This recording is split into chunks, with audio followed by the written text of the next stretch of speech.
യാണ്. ഇന്ന് ഭരണഘടനയിലെ യൂണിയൻ ആൻഡ് സ്റ്റേറ്റ് എക്സിക്യൂട്ടീവ് എന്ന പാഠഭാഗമാണ് സാറ് കൈകാര്യം ചെയ്യുന്നത്. ക്ലാസ് എടുക്കുന്നത് ഗവൺമെന്റ് ലോ കോളേജ് അധ്യാപകൻ, തിരുവനന്തപുരം ഗവൺമെന്റ് ലോ കോളേജ് അധ്യാപകനായ സഫി മോഹൻ സാറാണ്. അതിന് മുന്നോടിയായി കഴിഞ്ഞ കോൺസ്റ്റിറ്റ്യൂഷൻ ക്ലാസ്സിൽ സാറ് പഠിപ്പിച്ച നമ്മുടെ ഡയറക്റ്റീവ് പ്രിൻസിപ്പിൾസും നിർദ്ദേശക തത്വങ്ങളും അതുപോലെ മൗലിക കർത്തവ്യങ്ങളെ കുറിച്ചും ഉള്ള ഒരു ചെറിയ റിവ്യൂ ഐശ്വര്യ ഇവിടെ അവതരിപ്പിക്കുന്നതായിരിക്കും. ഐശ്വര്യ. ഹലോ. സ്റ്റാർട്ട് ചെയ്യും. You can start. കേൾക്കാൻ പറ്റുന്നു? കേൾക്കാം, പറഞ്ഞു. Okay. Good evening all. Myself Aishwarya, fourth year BA LLB student. I am here to present the review on the topic Directive Principle of State Policy and Fundamental Duties. Article 35 to 51 under Part 4 of the Indian Constitution deal with Directive Principle of State Policy. They are borrowed from the Constitution of Ireland, which has copied it from the Spanish Constitution. What are Directive Principle of State Policy?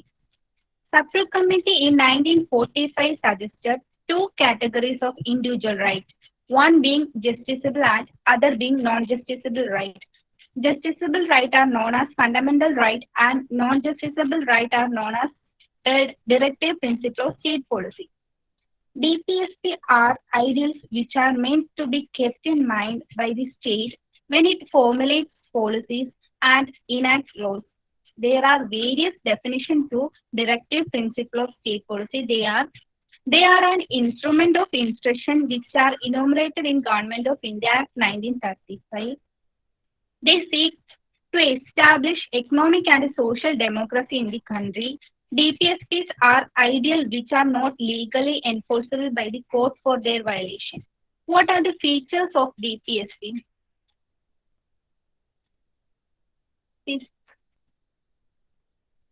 DPSP are not enforceable in a court of law. They were made non-justiciable considering that the state may not have enough resources to implement all of them, or it may even come up with some better and progressive laws. It consists of all the ideals which the state should follow and keep in mind while formulating policies and enacting laws for the country. DPSPs are like collection of instruction and direction which are issued under the Government of India Act 1935 to the governors of the colonies of India. It constitutes a very comprehensive economic, social, and political guidelines or principles and tips for the modern democratic state that aim towards inculcating the ideals of justice, liberty, equality, and fraternity as given in the preamble. Adding DPSP as all about creating a welfare state which works for the individuals for the country which was absent during the colonial era. Next slide is about classification of Directive Principle of State Policy. In Indian Constitution has not originally classified DPSP, but on the basis of their content and the direction, they are usually classified into three types: Socialist Principle, Gandhian Principle, and Liberal Intellectual Principle. Article 38, 39, 39A, 41, 42, 43, 43A, and 47, which follows the socialist principles. These principles follow the ideology of socialism. Gandhian Principle. These principles reflect the program of reconstruction of ideology propagated by Gandhi throughout the national movement. In order to fulfill his dreams, some of his concepts have been included in the form of DPSP. Article 40, 43, 43B, 46, 47, and 48 follows Gandhian Principle. Next is Liberal Intellectual Principle. These principles follow the liberalism ideology. Article 44, 45, 48, 48A 49, 50 and Article 51 follow liberal intellectual principle. Next slide is about articles. Article 36. Article 36 is about definition of state.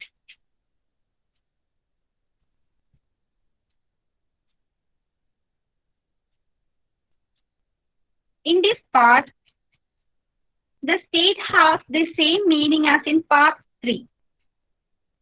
Directive principle of state policies are addressed to the state. The term state has been defined by Article 36 to have the same meaning as given in the term in Article 12.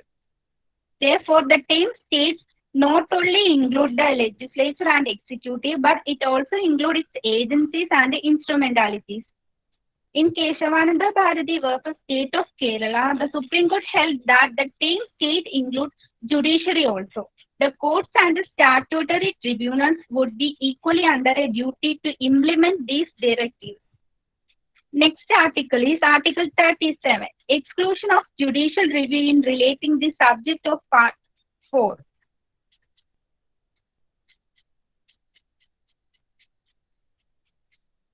This article mentioned the two important characteristics of DPSP. They are, it is not enforceable in court of law, as we said before in the introduction, and they are very basic and essential for the governance of the authority. Part 4 of the Constitution shall not be enforceable in any court of law. Next is Article 38. Article 38 states to secure a social order for promotion of welfare of the people. And next is Article 38 Clause 1. State shall strive to promote the welfare of the people by securing and protecting as effectively as it may a social order in which justice, social and economic and political shall inform all the institutions of the national life. And Article 38 Clause 2. State shall in particular strive to minimize the inequalities in income and endeavor to eliminate inequalities in status, facilities and opportunities not only among individuals but also among group of people residing in different areas or engaged in different vocations. It brings into 44th Amendment 1978. Next article is Article 39. Certain principle of policies to be followed by state is defined in these articles. They are equal right to men and women, distribution of ownership and control of material economy, equal pay for equal work for both men and women, to protect health and strength of workers, to give sufficient opportunities and facilities to children, etc. are explained in this section, in this article. Next is Article 39A, equal justice and free legal aid. It brings in the 42nd Amendment 1976. Kishore versus State of Himachal Pradesh, Supreme Court held that legal aid is a right under Article 21 and 39A. Next is Article 40. Article 40 deals with organization of village panchayat. 73rd and 74th Amendment of Constitution, which are related to Panchayat Raj and municipal corporation, respectively, later ended up as the constitutionally backed framework for the principles mentioned in Part 4. Next article is Article 41, right to work, to education and to public assistance in certain cases. Next is Article 42, about provision for just and human conditions of work and maternity relief. Next is Article 43, living wage, etc. for workers. State shall endeavor to secure by suitable legislation or economic organization or any other way to all workers, agriculture, industrial or otherwise work, A living wage condition of a work ensuring a decent standard of life and full enjoyment of leisure and social and cultural opportunities. In particular, the state shall endeavor to promote cottage industries on an individual or cooperative basis in rural areas. Explained in Article 43. Next article is 43A. It's bringing to 42nd Amendment 1976. It's about participation of workers in management of industries. And Article 43B, promotion of cooperative societies. It introduced in 97th Amendment. Article 44 about uniform civil code for citizens. And next is Article 45, bringing the 86th Amendment 2002. It's about provision for free and compulsory education for children. And Article 46, promotion of educational and economic interests of scheduled castes, scheduled tribes and other weaker sections. And Article 47, duty of state to raise the level of nutrition and standard of living and to improve public health. And Article 48, Article 48 is about organizing agricultural and animal husbandry. And next is Article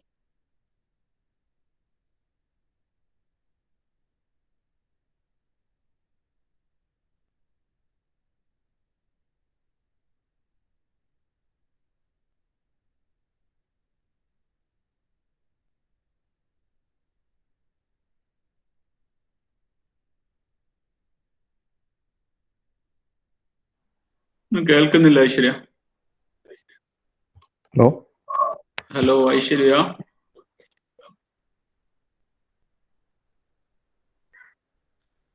അത് ഇപ്പൊ ഏകദേശം wind up year ആയല്ലോ അല്ലേ? അപ്പോ ഈ slide അതിൽ share ചെയ്താൽ മതി.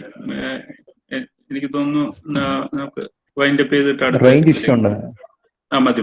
ഇനി എന്റെ സ്ലൈഡ് ഇട്ടോളൂ. ഓക്കെ, ഈ സ്ലൈഡ് അതിൽ ഷെയർ ചെയ്തിരുന്നു.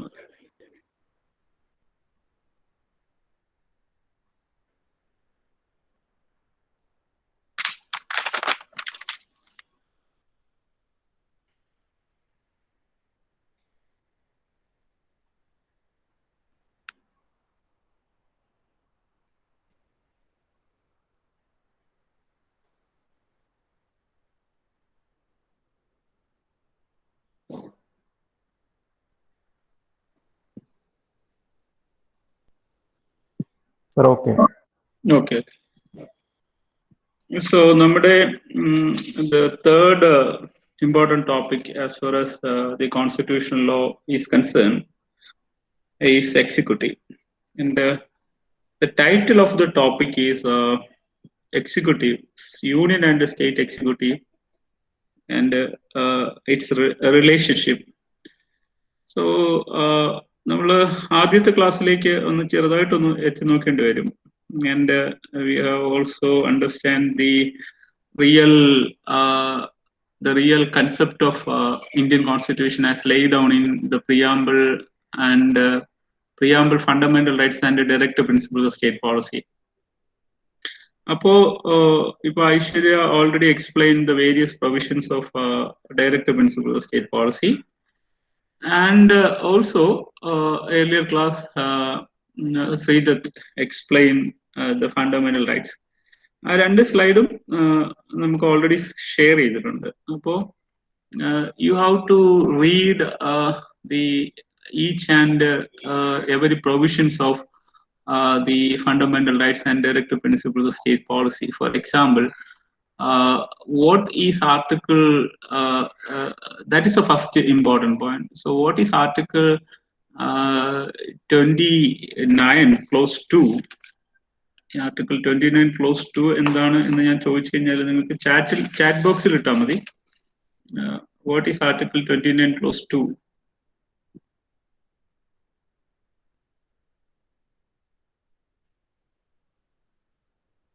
പോട്ടെ, ഇനിയിപ്പോ 29 clause 2 വേണ്ട. What is article 29?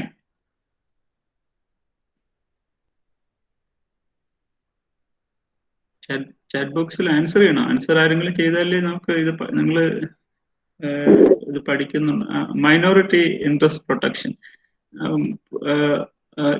So article 29 protection of interest of minority. ഇങ്ങനെ നമുക്ക് പെട്ടെന്ന് നമുക്ക് പ്രോസസ് ചെയ്യാൻ കഴിയണം. യെസ്, ഇപ്പോൾ കാണുന്നത് പോലെ തന്നെ protection of interest of minority.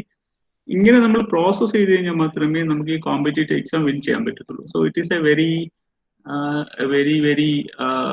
difficult process as far as competitive exam is concern. ആ കോമ്പറ്റേറ്റീവ് എക്സാമിന്റെ ഒരു പ്രത്യേകത തന്നെ നമുക്ക് ഒരാഴ്ച കൊണ്ടോ ഒരു മാസം കൊണ്ടോ അല്ലെങ്കിൽ ഒരു 6 മാസം കൊണ്ടോ ഒന്നും പെട്ടെന്ന് പഠിച്ചങ്ങ് പാസ്സാവാൻ പറ്റുന്ന ഒരു എക്സാം അല്ല. You please understand.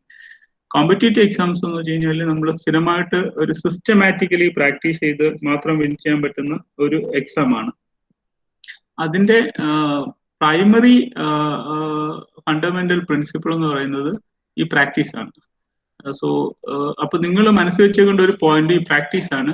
So whenever these provisions are concerned, fundamental rights or directive principles of state policy or fundamental duties, fundamental duty il thanne nangalku ariyam, different duties ഉണ്ട്. Article 51 AK which was incorporated in the 86th constitutional amendment. അപ്പോ അതുപോലെ തന്നെ അപ്പൊ നമ്മൾ if there is any amendment, ആ amendment ഓർത്തിരിക്കണം, provision ഓർത്തിരിക്കണം, എവിടെയാണ് ആ പ്രൊവിഷൻ വന്നിരിക്കുന്നത് അറിയണം, ആൻഡ് എന്താണ് ആ പ്രൊവിഷന്റെ മീനിങ് എന്നറിയണം.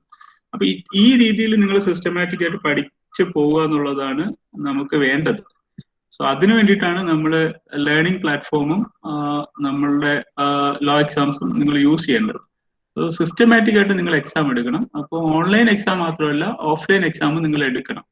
എന്നിട്ട് അത് നിങ്ങളുടെ എഡിറ്റേഴ്സിന് ഒന്ന് റിപ്പോർട്ട് ചെയ്യാൻ വേണം. അതുകൊണ്ട് ഞാൻ എന്തുകൊണ്ടാണ് നിങ്ങളോട് ഇത് റിപ്പീറ്റ് ചെയ്ത് പറയുന്നത് വെച്ച് കഴിഞ്ഞാൽ, ഒരു യൂണിവേഴ്സിറ്റി എക്സാം പോലെ അത്ര ഈസി അല്ല competitive exam. It is A fact and that fact is A truth. അപ്പോൾ അതുകൊണ്ട് നമ്മൾ ഒരു പ്രൊഫഷണൽ അപ്രോച്ച് അതിന് കൊടുക്കണം. അതിന് നമുക്ക് വേണ്ടത് ഡെഡിക്കേഷൻ ആൻഡ് കമ്മിറ്റ്മെന്റ് ആണ്. ഈ ഡെഡിക്കേഷൻ ആൻഡ് കമ്മിറ്റ്മെന്റ് നിങ്ങൾക്ക് ഉണ്ടെങ്കിൽ മാത്രമേ നിങ്ങൾക്ക് അത് സക്സീഡ് ചെയ്യാൻ പറ്റത്തുള്ളൂ. അല്ലെങ്കിൽ നമുക്ക് ഈ സക്സീഡ് ചെയ്യും, എന്നാണോ ഡെഡിക്കേഷൻ ആൻഡ് കമ്മിറ്റ്മെന്റ് വരുന്നത് അന്ന് സക്സീഡ് ചെയ്യും. അപ്പൊ നമുക്ക് ഈ ഡ്യൂറേഷൻ കുറെ അങ്ങ് നഷ്ടപ്പെടും. എന്ന് വെച്ച് കഴിഞ്ഞാൽ കുറെ ചിലപ്പോൾ ഒരു പ്രാവശ്യം കിട്ടില്ല, അടുത്ത പ്രാവശ്യത്തേക്ക് പോകും, അങ്ങനെ പോകും. പക്ഷേ ഈ ഡെഡിക്കേഷനും കമ്മിറ്റ്മെന്റും നിങ്ങൾ ഇതിലേക്ക് ഫോക്കസ് ചെയ്ത് കഴിഞ്ഞാൽ നിങ്ങൾക്ക് പെട്ടെന്ന് അച്ചീവ് ചെയ്യാൻ കഴിയും. So that is A very important thing. അപ്പോ ഞാൻ പറഞ്ഞ point, when we are considering the fundamental rights and directive principles of state policy, നമ്മൾ ഓൾറെഡി അത് പഠിച്ചു, അത് റിവ്യൂ ചെയ്തു. അപ്പോൾ എന്നാലും നമ്മൾ അതിലേക്ക് പോവേണ്ടി വരും, ഈ ഒരു ടോപ്പിക്കിലേക്ക് പോകുന്നതിന് മുമ്പ്. എന്തുകൊണ്ടെന്ന് വെച്ച് കഴിഞ്ഞാൽ that area is so important because of many reasons. So അപ്പൊ നമ്മളൊരു ഹൈപ്പോത്തിസിസ് നമ്മൾ ക്രിയേറ്റ് ചെയ്യണം. ആ ഹൈപ്പോത്തിസിസ് ക്രിയേറ്റ് ചെയ്തിട്ട് ആ hypothesis whether that hypothesis is a right or whether the hypothesis is a wrong, അത് നമുക്ക് വെരിഫൈ ചെയ്യേണ്ടതായിട്ടുണ്ട് as A part of your study. So what is actually that hypothesis? And that hypothesis is a very simple hypothesis. There are more than one hypothesis. And what are that hypothesis? Number one is the Indian Constitution is the most compassionate document. അപ്പൊ Indian constitution ഒരു most compassionate document ആണോ അല്ലയോ എന്ന് നിങ്ങളുടെ ഈ സ്റ്റഡിയുടെ ഭാഗമായിട്ട് you have to find out whether Indian constitution is a compassionate document and what is actually the way in which you can find out whether the Indian Constitution is a compassionate document. You please refer the preamble of the Constitution, you please refer the fundamental rights, and you please refer the directive principles of state policy, and including the fundamental duties. So and the second point is, അപ്പോൾ ഞാൻ ഈ പറഞ്ഞ first പോയിന്റിൽ നിങ്ങൾ ഒരു study നടത്തണം. Indian constitution is whether it is a compassionate document ആണോ എന്നുള്ള കാര്യം. ബിക്കോസ്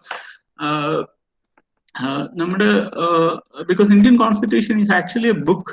ഇപ്പോൾ നമ്മൾ ഈ ഗ്രൂപ്പുകൾ നോക്കി കഴിഞ്ഞു കഴിഞ്ഞാല് we are actually a political group. ആ ഒരു സ്റ്റാറ്റസിലാണ് നമ്മൾ മുന്നോട്ട് പോകുന്നത്.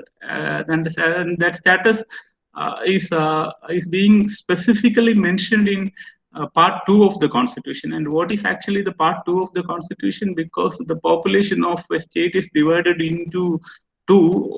The first of all, the number one is the citizen of India, and the second one is non-citizens. അപ്പൊ ഈ സിറ്റിസണും നോൺ സിറ്റിസൺ എന്ന് പറയുന്ന ഒരു ക്ലാസിഫിക്കേഷൻ വച്ചിരിക്കുന്നത് തന്നെ നമ്മളൊരു പൊളിറ്റിക്കൽ കമ്മ്യൂണിറ്റിയാണ്. അതൊരു political and that citizenship is also a political status. അപ്പൊ നമ്മൾ ഈ ഒരു ഗ്രൂപ്പിനെ നോക്കിക്കഴിഞ്ഞാൽ, so we are a group. നമ്മളൊരു ഗ്രൂപ്പാണ്, ഒരു പെർട്ടിക്കുലർ ഡിഫൈൻഡ് ടെറിട്ടറിക്കുള്ളിൽ ജീവിക്കുന്ന ഒരു ഗ്രൂപ്പ് ഓഫ് പീപ്പിൾ ആണ്. അപ്പോ diversified group of people, diversified language, culture, അങ്ങനെയുള്ള ഏറ്റവും ഡൈവേഴ്സിഫൈഡ് ആയിട്ടുള്ള ഒരു രാജ്യത്താണ് നമ്മൾ ജീവിക്കുന്നത്. അപ്പൊ ഏറ്റവും ഡൈവേഴ്സിഫൈഡ് ആയിട്ടുള്ള രാജ്യത്ത് ജീവിക്കുന്ന ഒരു ഗ്രൂപ്പാണ് നമ്മളെന്ന് പറയുന്നത്. അതിനെ റെഗുലേറ്റ് ചെയ്യുന്ന നിയമമാണ് the constitution law of India. അപ്പോ ഞാൻ പറഞ്ഞു വന്നൊരു പോയിന്റ് എന്താന്ന് വെച്ച് കഴിഞ്ഞാല്, അങ്ങനെ നോക്കുന്ന സമയത്ത് ഇത് ഈ ഗ്രൂപ്പുകളെല്ലാം റെഗുലേറ്റ് ചെയ്യുന്നത് ബുക്സിലൂടെയാണ്. ഫോർ എക്സാമ്പിൾ ക്രിസ്ത്യാനിറ്റി, അതിനെ റെഗുലേറ്റ് ചെയ്യുന്നത് ബുക്സിലൂടെയാണ്. ഫോർ എക്സാമ്പിൾ ബൈബിൾ ആണ് അതിനെ റെഗുലേറ്റ് ചെയ്യുന്നത്. ആൻഡ് ഇസ്ലാം, അതും റെഗുലേറ്റ് ചെയ്യുന്നത് ബുക്കിലൂടെയാണ്. ദാറ്റ് ബുക്ക് ഈസ് ഖുറാൻ. ആൻഡ് നമ്മൾ റെഗുലേറ്റ് ചെയ്യുന്ന ബുക്ക് ഏതാണെന്ന് വെച്ച് കഴിഞ്ഞാൽ, as a citizen of India, it is nothing but the constitution law of India. അപ്പൊ ഈ കോൺസ്റ്റിറ്റ്യൂഷൻ ലോ ഓഫ് ഇന്ത്യ എന്ന് പറയുന്നത് ഒരു കമ്പാഷനേറ്റ് ഡോക്യുമെന്റ് ആണോ എന്ന് നിങ്ങൾ ഏർലിയർ ക്ലാസ്സിനെ ബേസ് ചെയ്തുകൊണ്ടുള്ള ഒരു വിലയിരുത്തൽ നടത്തണം. That is based on fundamental rights, based on directive principles of state policy, and also based on the relevant judgment of the honorable constitutional courts, the Supreme Court and High Court. അതൊരു point നിങ്ങൾ ഒരു ഈ കോൺസ്റ്റിറ്റ്യൂഷന്റെ ഭാഗമായിട്ട് ഒരു study നടത്തേണ്ടതാണ്. Because ഒരു വളരെ vibrant ആയിട്ടുള്ള ഒരു ഗ്രൂപ്പാണ് കോൺസ്റ്റിറ്റ്യൂഷൻ ലോയുടെ ഗ്രൂപ്പ്, ഹെഡഡ് ബൈ ശ്രീദത്ത്. അപ്പോ അവര് മറ്റുള്ള ഗ്രൂപ്പുകളെ സഹായിക്കുന്ന ഒരു ഗ്രൂപ്പാണ് കോൺസ്റ്റിറ്റ്യൂഷനിലെ ഗ്രൂപ്പ്. ഭയങ്കര വൈബ്രന്റ് ആയിട്ടുള്ള ഗ്രൂപ്പ്, എല്ലാവരും ഭയങ്കര ആക്റ്റീവ്, അവർ പല ഗ്രൂപ്പുകളെ സഹായിക്കുന്നു, സെൽഫ്ലെസ് ആയിട്ട് ചെയ്യുന്നു. ദാറ്റ് ഈസ് ആക്ച്വലി നമ്മുടെ തന്നെ LGRFന്റെ പർപ്പസ് തന്നെ അതാണ്. സോ അതിന്റെ ഫാക്കൽറ്റി എന്നുള്ള നിലയിൽ ഞാൻ അവരെ എപ്പോഴും അപ്രീഷിയേറ്റ് ചെയ്യുന്നു. പക്ഷെ അവരുടെ work is very very good.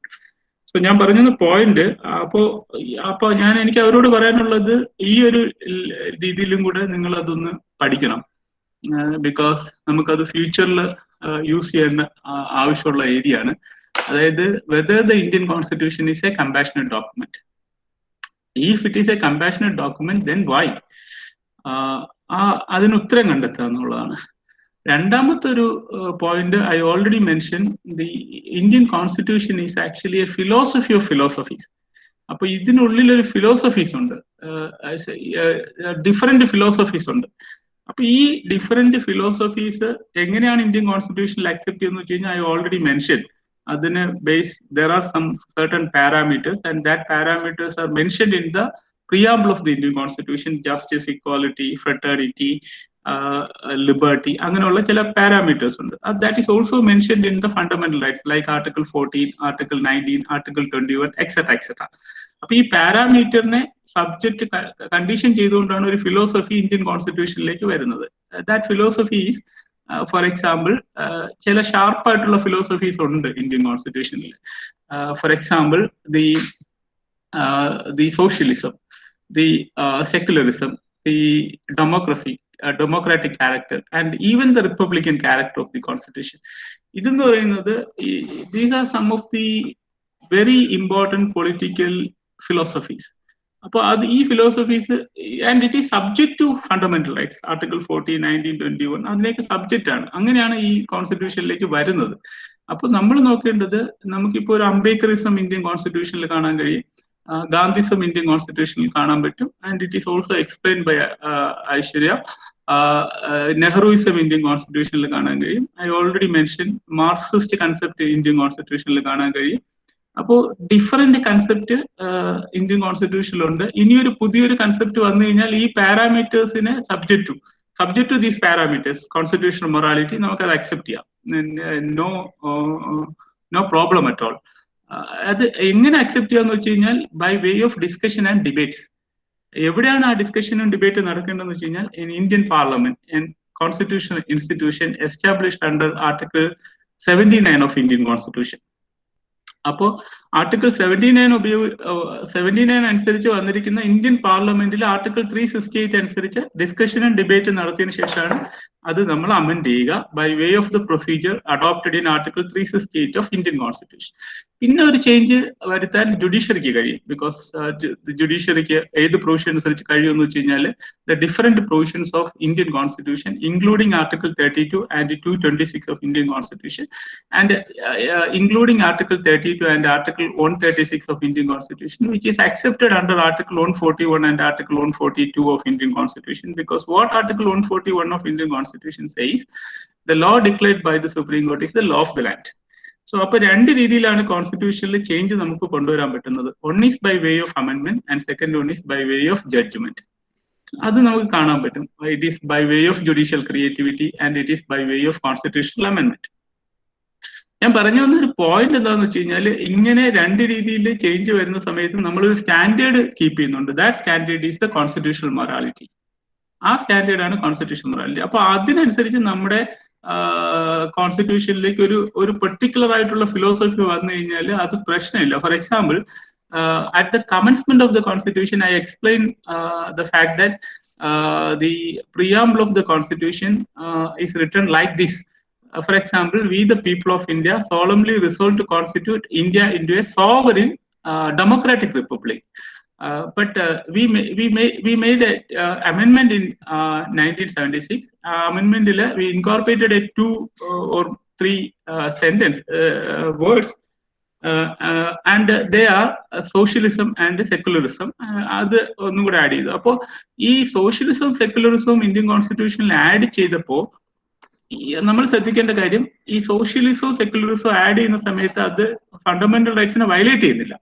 That is the one of the reason why we incorporated that principle into Indian Constitution. But we didn't incorporate capitalism in Indian Constitution because of the reason that sometimes it will violate the fundamental rights or the directive principle of state policy.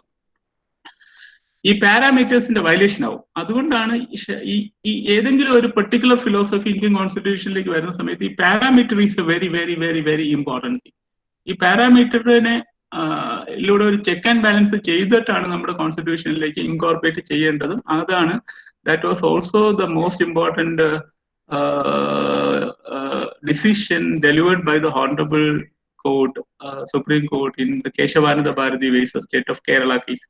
അതിന്റെ reflection ഇന്നുണ്ട്. And the Kesavananda Bharati versus state of Kerala case, which is delivered by the Honorable Supreme Court in 1973, is still law of the land under Article 141 of Indian Constitution.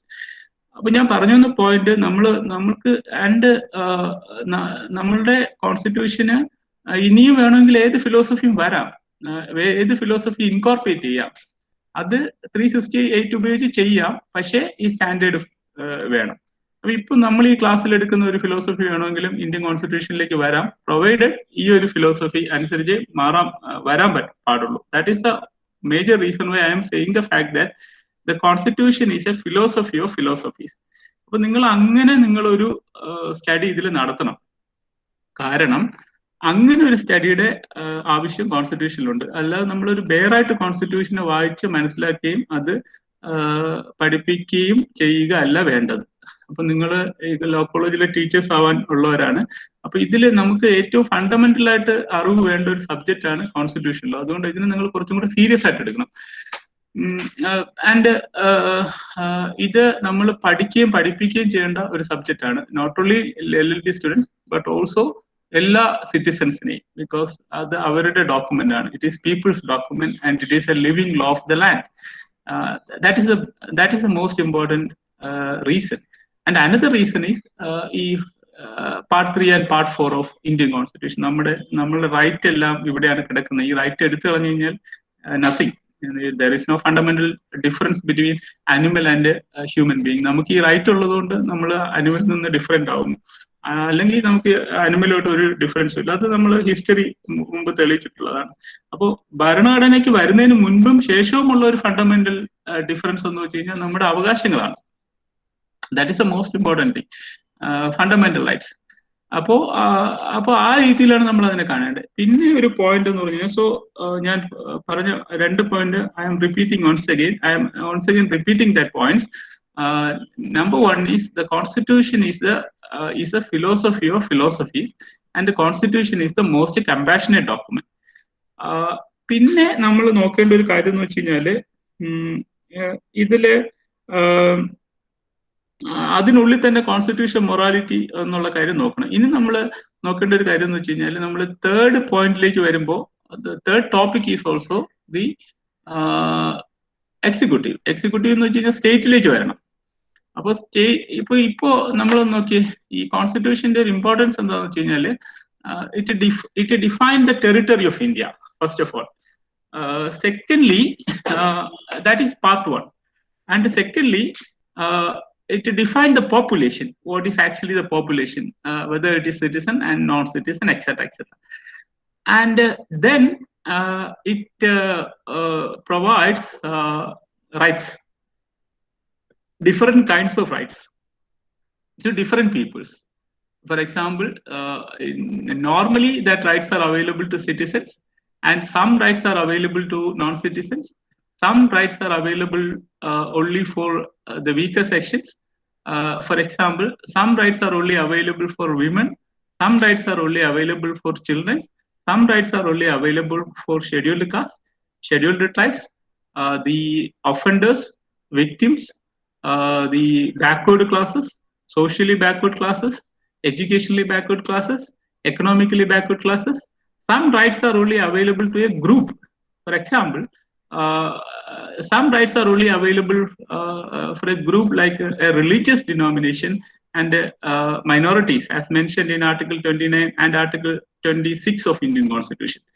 So, ഇത് ഇങ്ങനെ ഒരു classification ഉണ്ട്. അല്ലാതെ നമ്മൾ പറയുന്നത് പോലെ എല്ലാ റൈറ്റും എല്ലാവർക്കും ഉള്ളതല്ല. Not all rights are available to for citizens.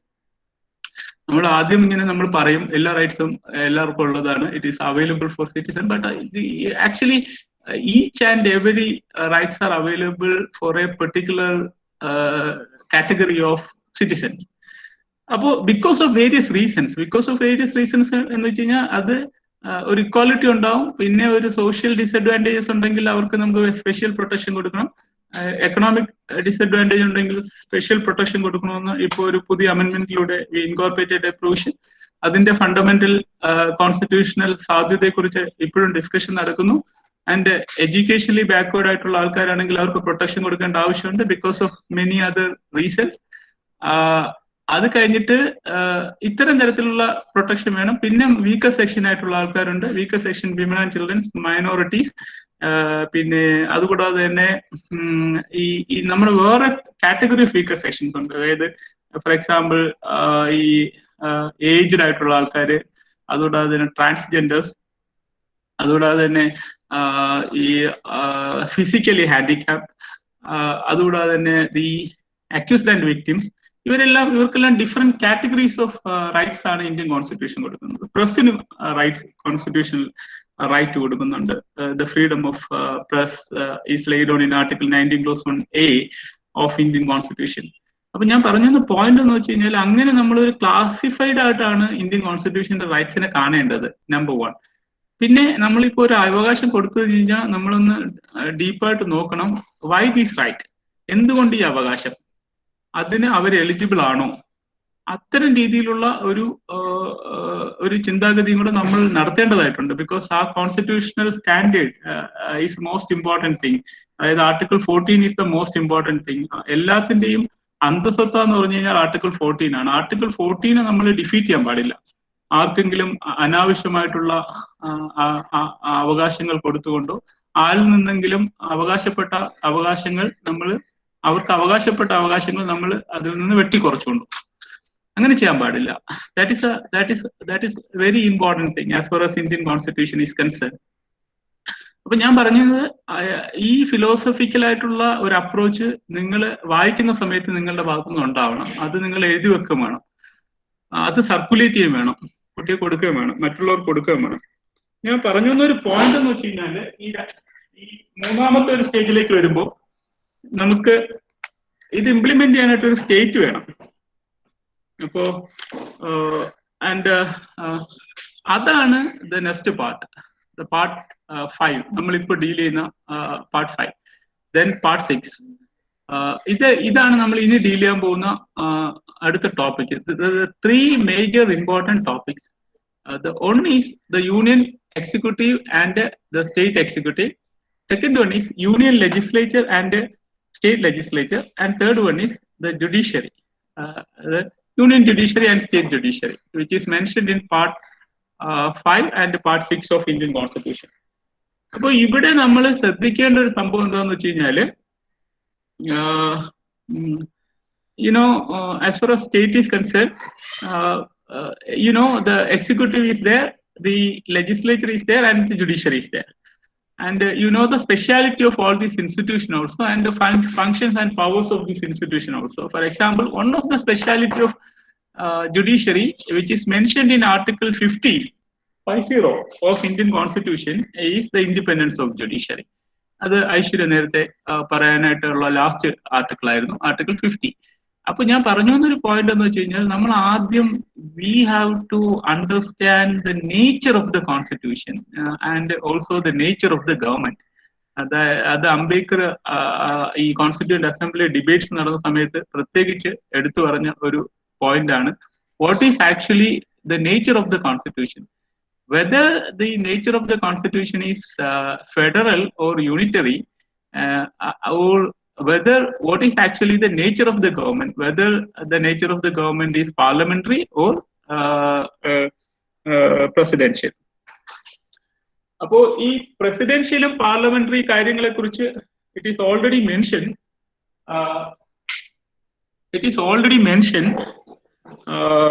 അത് രഞ്ജിത്ത് സാറ് അതിനെക്കുറിച്ച് പഠിപ്പിച്ചു. What is actually the parliamentary form of government and what is actually presidential form of government, അതിന്റെ പൊസിഷൻ എന്താണെന്നൊക്കെ പഠിപ്പിച്ചു. അത് നിങ്ങൾ please read that topic. And also അപ്പൊ നമ്മൾ ഇതിലേക്ക് വരുമ്പോൾ നമ്മൾ ശ്രദ്ധിക്കേണ്ട ഒരു കാര്യം, we have a dual form of government, which is the union and the state. That is the first point. So whether Indian Constitution is fully federal or unitary, Indian Constitution is not fully federal and not fully unitary. That is actually the nature of the Constitution. And what is actually the nature of the government? The nature of the government in India is concerned, which is mentioned in the Constitution, is parliamentary form of government. അതാണ് 2 point നമ്മൾ മനസ്സിലാക്കേണ്ടത് നമ്മൾ ഈ ടോപ്പിക്കിലേക്ക് പോകുന്ന സമയത്ത്. പിന്നെ ഈ ടോപ്പിക്കിലേക്ക് പോകുന്ന സമയത്ത് നമ്മൾ യൂണിയൻ എടുത്തു കഴിഞ്ഞാൽ നമുക്ക് അവിടെ ഈ ഒരു 3 ക്ലാസിഫിക്കേഷൻ ഉണ്ട്. That is very important. First of all executive, second is the legislature, and third one is the judicial. പിന്നെ നമ്മൾ സ്റ്റേറ്റിലേക്ക് പോകുമ്പോഴും ഇതേ ക്ലാസിഫിക്കേഷൻ നമുക്ക് കാണാൻ പറ്റും. Executive, legislature and judiciary. That is first important point. ഇനി നമ്മൾ ആലോചിച്ച് ഇതിലേക്ക് നോക്കുന്ന സമയത്ത് നമ്മൾ ഓർത്തിരിക്കേണ്ട ഒരു ഇമ്പോർട്ടൻ്റ് ആയിട്ടുള്ള ഒരു പോയിന്റ് എന്ന് വെച്ച് കഴിഞ്ഞാൽ, the parliamentary form of government. What is actually the parliamentary form of government? അത് നിങ്ങൾ ഒന്ന് വായിക്കണം. What is actually parliamentary form of government? അത് കമ്പാരിറ്റീവ് ലോയുടെയും കൂടെ പാർട്ടാണ്. അപ്പോൾ ഈ പാർലമെന്ററി ഫോം ഓഫ് ഗവൺമെന്റ് നമ്മൾ വായിക്കുക, പ്രസിഡൻഷ്യൽ ഫോം ഓഫ് ഗവൺമെന്റ് തമ്മിലുള്ള ഡിഫറൻസ് നോക്കുക. അത് നമ്മൾ ഇവിടെ വലിയ റിലവൻസ് ഇല്ല, കാരണം അവിടെ പഠിക്കുന്നത് കൊണ്ട് അവിടെ ഡീറ്റെയിൽ ആയിട്ട് പഠിക്കേണ്ടതാണ്. പക്ഷെ you have to understand the difference between the parliamentary form of government and presidential form of government. അത് കഴിഞ്ഞിട്ട് നമ്മൾ വരുന്നത്, അപ്പോൾ നമുക്കൊരു എക്സിക്യൂട്ടീവും ജുഡീഷ്യറിയും തമ്മിലുള്ള ഇന്റർ റിലേഷൻഷിപ്പ് നമുക്ക് മനസ്സിലാവും. ഈ പാർലമെന്ററി ഫോം ഓഫ് ഗവൺമെന്റ് പഠിക്കുമ്പോൾ അത് മനസ്സിലാവും. രണ്ടാമത് നമ്മൾ നോക്കേണ്ടത് നമ്മുടെ ജുഡീഷ്യൽ സിസ്റ്റത്തിന്റെ ഒരു പ്രത്യേകതയാണ്. That is very very important thing, because Indian judiciary is one of the powerful judiciary in the world, because അങ്ങനെയാണ് നമ്മൾ സ്ട്രക്ചർ ചെയ്തേക്കുന്നത്. അതുകൊണ്ട് ഞാൻ ഓൾറെഡി നിങ്ങളോട് പറഞ്ഞു, നമ്മുടെ judiciary powerful institution in the world because of 2 reasons. One is the structure of the Indian judicial system, which is mentioned in the Constitution. രണ്ടാമത്തെ point എന്ന് വെച്ച് കഴിഞ്ഞാല്, ഇതൊരു ലോകത്തിലെ ഏറ്റവും കൂടുതൽ ഹ്യൂമൻ റൈറ്റ്സ് പ്രൊട്ടക്ട് ചെയ്യുന്ന ഒരു ഏജൻസിയാണ് ഇന്ത്യൻ ജുഡീഷ്യറി എന്ന് പറയുന്നത്.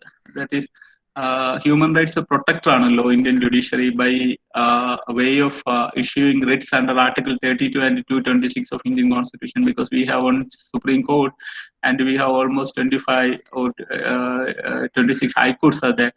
അപ്പോൾ ഇത്രയും ഹൈക്കോടതിയും സുപ്രീം കോടതിയിലായിട്ട് ഏകദേശം 1000-ഓളം ജഡ്ജസ് ഉണ്ട്. ഇവരുടെ മെയിൻ ജോലി, what is actually the main constitutional duty of this court is protection of fundamental rights. That is the one of the major reason why Indian judiciary is the most powerful institution of the world, most respected institution of the world. അതുകൊണ്ട് തന്നെ നമ്മൾ മറ്റൊരു reason നമ്മൾ already നമ്മൾ നോക്കിയ 2 article ആണ്. You please note that 2 articles or 3 articles, and you know which are the articles, chat ചെയ്യാൻ പറ്റുമോ? 3 important articles which makes Indian judiciary as a powerful institution. 3 article നമ്മൾ പഠിച്ചു. ആ 3 ആർട്ടിക്കിൾസ് ഏതൊക്കെയാന്ന് നിങ്ങൾക്ക് ചാറ്റ് ചെയ്യാൻ പറ്റുമോ?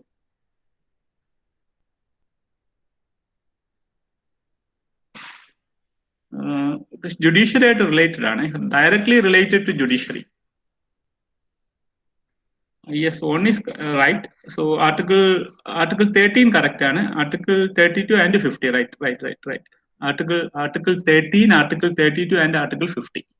So that three articles are very, very important article, because these 3 articles are directly connected with the judicial system in India. ഇതാണ് ജുഡീഷ്യറിയെ more powerful ആക്കുന്ന institution. നമ്മൾ ഇപ്പൊ ഒരു വലിയൊരു ക്വസ്റ്റ്യൻ കേശവാനന്ദ ഭാരതി കേസിൽ വന്നു, അത് ഡിസ്കസ് ചെയ്തു.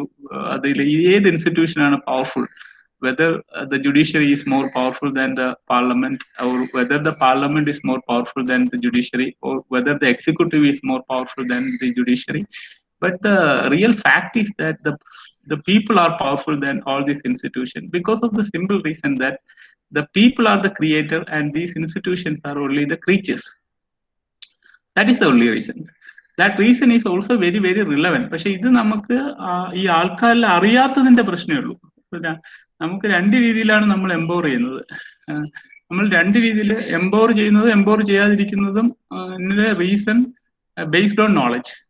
അപ്പൊ നമുക്ക് അറിവില്ലാതിരിക്കുന്ന സമയത്ത് നമുക്ക് എംപവർമെന്റ് വരില്ല.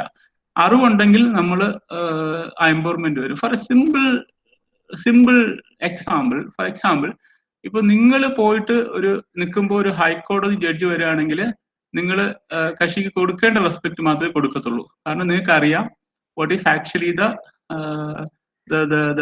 ആക്ച്വലി ഹൂ ഈസ് എ ഹൈക്കോടതി ജഡ്ജ്.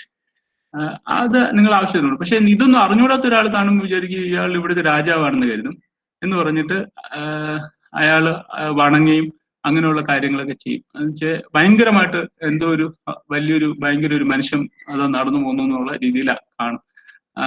അപ്പൊ അങ്ങനെ കാണുമ്പോഴത്തേക്ക് ബിക്കോസ് അവർ എംപവേർഡ് അല്ല, അതുകൊണ്ടാണ് അങ്ങനെ സംഭവിക്കുന്നത്. അവർക്ക് ആ അറിവ് വരുന്ന സമയത്ത് അവര് they are just human being like me എന്നുള്ള ഒരു അറിവ് വരുന്ന സമയത്ത് അവര് എംപവേർഡ് ആവും. അതാണ് ആക്ച്വലി നമ്മുടെ ഈ എഡ്യൂക്കേഷന്റെ പർപ്പസ്, പ്രത്യേകിച്ച് ലീഗൽ എഡ്യൂക്കേഷന്റെ പർപ്പസ്.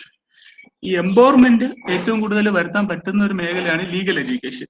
നമുക്ക് അവർക്ക് ഈ അറിവ് പകർന്നു കൊടുത്തുകൊണ്ട്, ബിക്കോസ് എല്ലാം നിയമത്തിലൂടെയാണല്ലോ പോകുന്നത്, ഈ അറിവ് പകർന്നു കൊടുത്തുകൊണ്ട് അവരെ എംപവർ ചെയ്യാം. നമ്മുടെ സൊസൈറ്റിയെ, നമ്മുടെ ഫെല്ലോ ഹ്യൂമൻ ബീയിങ്ങിനെ എംപവർ ചെയ്യാം. അപ്പൊ ഞാൻ പറഞ്ഞു വന്നൊരു പോയിന്റ് എന്താണെന്ന് വെച്ച് കഴിഞ്ഞാല്, ഈ ഒരു സ്റ്റേറ്റ് എന്നുള്ള ഒരു കൺസെപ്റ്റ്, അല്ലെങ്കിൽ ഒരു സ്റ്റേറ്റ് എന്ന് പറയുന്ന ആ കൺസെപ്റ്റിനുള്ളിൽ നിന്നുകൊണ്ട് നമ്മൾ ചിന്തിക്കുന്ന സമയത്ത് you have to understand the nature of the state and the powers and functions of the institutions. ഇപ്പോൾ സുപ്രീം കോടതി എന്താണ് എന്ന് വ്യക്തത നമുക്ക് വേണം, ഹൈക്കോർട്ട് എന്താണെന്ന് വ്യക്തത നമുക്ക് വേണം, പ്രസിഡന്റ് എന്താണെന്നുള്ള ഒരു വ്യക്തത നമുക്ക് വേണം. ഈ വ്യക്തത നമ്മൾ ഉണ്ടാക്കാൻ പറ്റുന്ന ഒരു ഏരിയയാണ് ഇനി നമ്മൾ പഠിക്കാൻ പോകുന്നത്. അപ്പോ ഞാൻ നേരത്തെ പറഞ്ഞതുപോലെ തന്നെ നിങ്ങളുടെ മനസ്സിലുണ്ടാവേണ്ട 2 point, one is the parliamentary form of government, that is the nature of the government. അങ്ങനെ തന്നെ മനസ്സിലാക്കണം, nature of the government. And what is the nature of the constitution is a quasi-federal constitution. Quasi-federal constitution, ആ quasi-federal എന്നുള്ള കൺസെപ്റ്റിൽ നിന്നുകൊണ്ടാണ് നമ്മൾ ഇനി അങ്ങോട്ട് പഠിക്കാൻ പോകുന്നത്. അപ്പോ നമുക്ക് നോക്കേണ്ടത്, as Montesquieu mentioned, രണ്ട് principles, 2 principles are very, very important as far as Indian constitution is concerned. The one of the principle is mentioned in Article 14, and the second principle is mentioned in different articles of the Constitution. Both are very, very welfare principles propounded by Montesquieu and propounded by Daisy. And one is the rule of law, and second one is the separation of power. അപ്പോൾ ഈ separation of പവറും rule of law എന്ന് പറയുന്നത് ഒരു democratic concept ആണ്. And you know what is the meaning of A democratic concept. അപ്പൊ ഈ democratic concept എന്ന് പറഞ്ഞു കഴിഞ്ഞാൽ നമ്മൾ എന്താണ് ഡെമോക്രസി എന്ന് പറഞ്ഞു കഴിഞ്ഞാൽ യുനോ അതിനൊരു definition is not there in the constitution, but it is beautifully defined by the Abraham Lincoln അതിനെ ഡിഫൈൻ ചെയ്തിട്ടുണ്ട്. അതിൽ എന്താണ് എബ്രഹാം ലിങ്കൻ പറഞ്ഞ പോയിന്റ്? ഡെമോക്രസിയെ കുറിച്ച് പറഞ്ഞപ്പോ എന്താണ് എബ്രഹാം ലിങ്കൻ പറഞ്ഞ പോയിന്റ്? ഗവൺമെന്റ് ഡെമോക്രസി എന്ത് ഗവൺമെന്റാ? എന്ത് തരത്തിലുള്ള ഗവൺമെന്റ്? എന്താണ് ഗവൺമെന്റ്? ആർക്ക് വേണ്ടി വർക്ക് ചെയ്യുന്നത്? ആർക്ക് വേണ്ടിയിട്ടുള്ള ഗവൺമെന്റ് ആണ്? Yes, four the people, by the people and of the people. Very good. അപ്പോൾ നമ്മുടെ എനിക്ക് ഒരു ചെറിയൊരു സ്റ്റോറിയും കൂടെ ഞാൻ പറയാം. അതെനിക്ക് ഭയങ്കര ഇൻട്രസ്റ്റഡ് ആയിട്ട് തോന്നിയ ഒരു കഥയാണ്.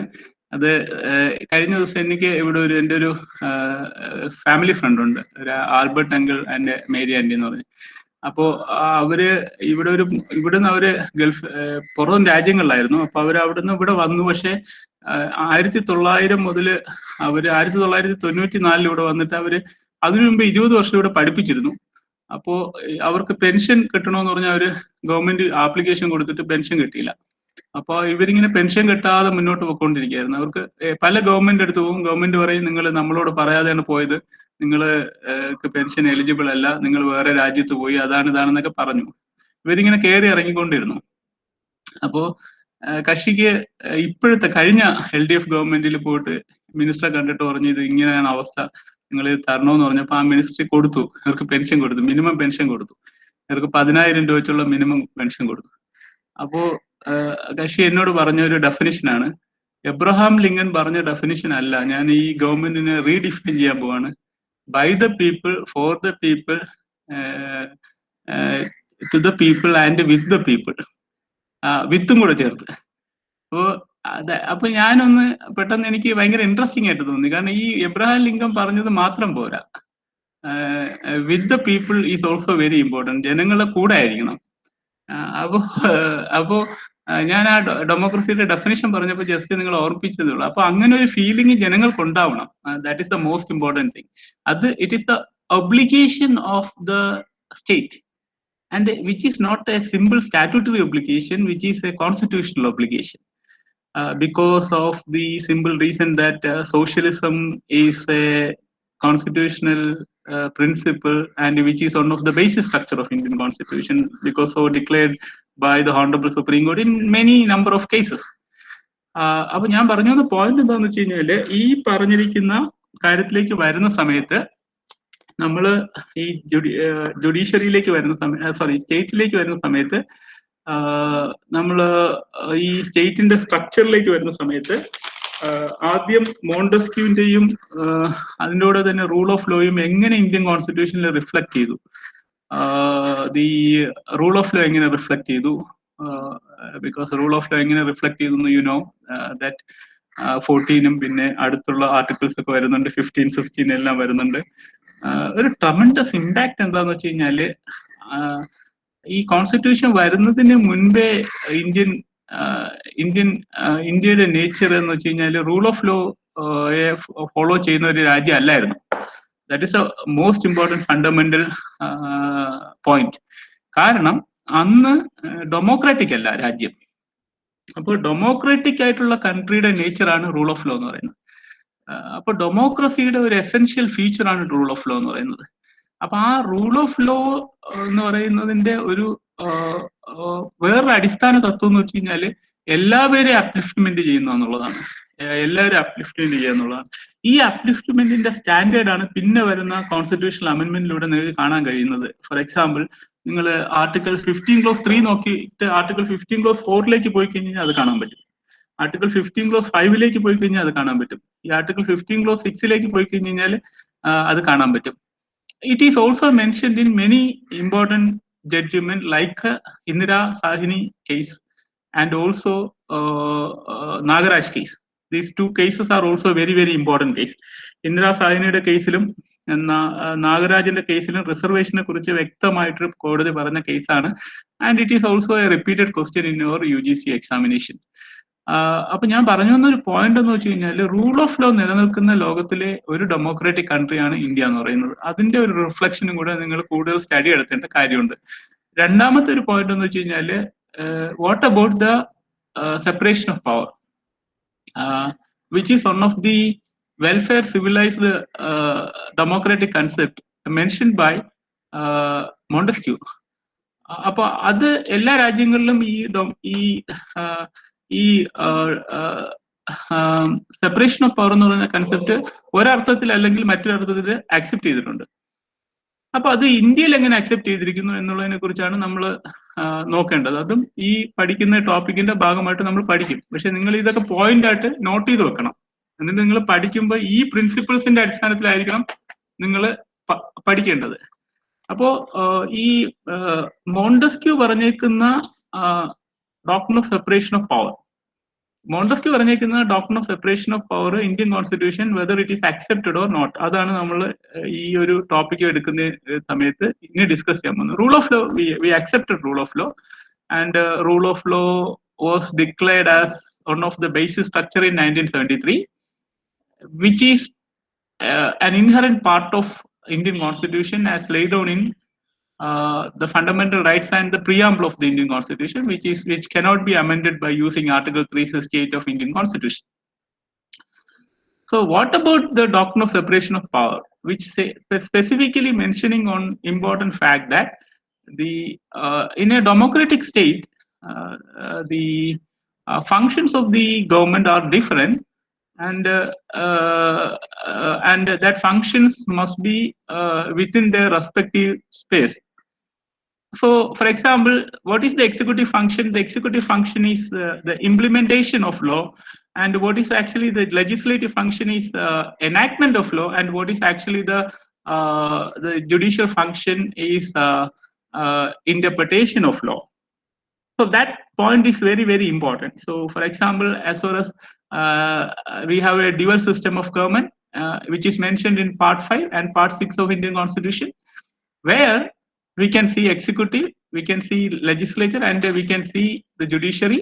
What is actually the function of the executive is the implementation of law, and what is actually the function of the legislature is enactment of law, and what is actually the function of the judiciary is interpretation of law. ഈ basic concept നിന്നുകൊണ്ടാണ് ഇനി നമുക്ക് കാണേണ്ടത്, ബാക്കി കാര്യങ്ങൾ കാണേണ്ടത്. അങ്ങനെ കാണുമ്പോഴേ എത്രമാത്രം മോണ്ടസ്ക്യൂവിന്റെ പ്രിൻസിപ്പിൾ ഇന്ത്യൻ കോൺസ്റ്റിറ്റ്യൂഷൻ ലോയിൽ ആക്സെപ്റ്റ് ചെയ്തിട്ടുണ്ടെന്ന് നമുക്ക് അറിയാൻ കഴിയുള്ളൂ. That is also A very important. അപ്പൊ നമുക്ക് എക്സിക്യൂട്ടീവിലേക്ക് വരാം. എക്സിക്യൂട്ടീവിലേക്ക് വരുമ്പോൾ നമുക്ക് മനസ്സിലാക്കേണ്ട ഒരു കാര്യം, what is actually executive, what is actually executive, what is actually union executive. Union executive എന്ന് പറഞ്ഞു കഴിഞ്ഞാൽ എന്തൊക്കെ ചേരുന്നതാണ് യൂണിയൻ എക്സിക്യൂട്ടീവ്? അത് പ്രസിഡന്റ് മാത്രമേ ഉള്ളൂ, അതോ വേറെ ഏതെങ്കിലും ഇൻസ്റ്റിറ്റ്യൂഷനും whether it is part of executive or അതെന്തൊക്കെ ചേരുന്നതാണ് എക്സിക്യൂട്ടീവ്?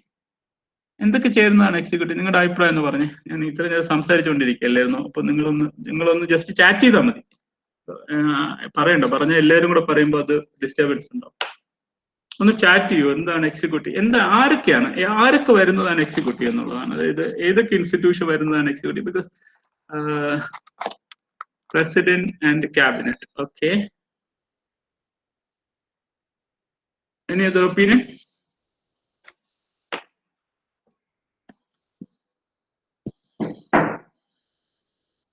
Sorry.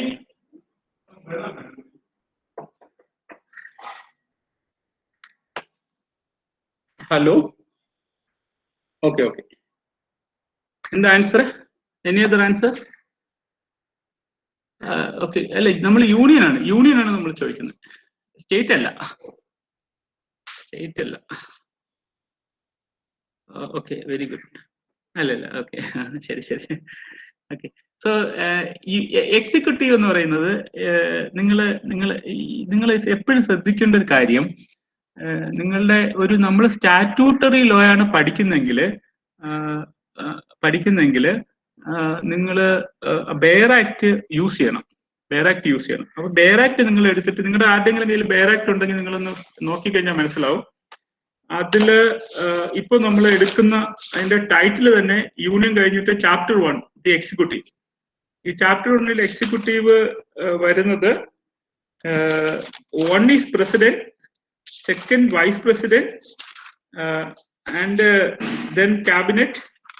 ക്യാബിനറ്റ് എന്ന് വെച്ച് കഴിഞ്ഞാൽ കൗൺസിൽ ഓഫ് മിനിസ്റ്റേഴ്സ് ആണ്. നമ്മൾ ക്യാബിനറ്റ് കൗൺസിൽ ഓഫ് മിനിസ്റ്റേഴ്സിന്റെ ഒരു ഭാഗം മാത്രമാണ്. അപ്പൊ അതുകൊണ്ട് ക്യാബിനറ്റ് എന്ന് മാത്രം പറയാൻ പറ്റില്ല. Yes, council of ministers, very good. Council of ministers and then ഇത്രയും കാര്യങ്ങൾ ചേരുന്നതാണ് എക്സിക്യൂട്ടീവ് എന്ന് പറയുന്നത്. Which is mentioned in the chapter 1 of part 5. Chapter 1 of part 5 ഇത് പറഞ്ഞേക്കുന്നത്. അപ്പൊ ഇതിലും നമ്മൾ അറിഞ്ഞിരിക്കേണ്ട 3 കാര്യം, executive, union executive means the president, vice president and also the council of ministers. പക്ഷെ ഇതിന്റെ ഇടയിൽ ഒരാളും കൂടെ അതിന്റെ ഭാഗമായിട്ട് വരുന്നുണ്ട്. അതിന് ഇതിനുള്ളിൽ കൊണ്ടുവന്നിട്ടുണ്ട്. That is attorney general as mentioned in article 76 of the constitution. So this is actually the union executive. പക്ഷെ നമ്മൾ ഈ ടോപ്പിക്കിൽ പഠിക്കുന്നത് വെച്ച് കഴിഞ്ഞാൽ യൂണിയൻ ആൻഡ് സ്റ്റേറ്റ് എക്സിക്യൂട്ടീവ് ആണ്. അപ്പൊ ഈ യൂണിയൻ ആൻഡ് സ്റ്റേറ്റ് എക്സിക്യൂട്ടീവിനെ നമ്മൾ ഒന്നിച്ചാണ് കൊടുത്തേക്കുന്നത്. ആ ഒന്നിച്ച് കൊടുത്തേക്കുന്നത് നമ്മൾ ഈ അക്കാഡമിക് പർപ്പസിന് വേണ്ടിയിട്ടാണ്, UGCയുടെ എക്സാമിനേഷന് വേണ്ടിയിട്ടാണ്. UGCയുടെ എക്സാമിനേഷന് 10 ടോപ്പിക്സ് ആണുള്ളത്. ആ 10 ടോപ്പിക്സിൽ 3ാമത്തെ ടോപ്പിക്കിൽ അങ്ങനെ ഒരു ക്ലബിംഗ് ഉണ്ട്. അപ്പൊ എന്റെ ഒരു ക്വസ്റ്റ്യൻ എന്ന് വെച്ച് കഴിഞ്ഞാൽ സ്റ്റേറ്റ് എക്സിക്യൂട്ടീവ് എന്താണ്? What is actually state executive?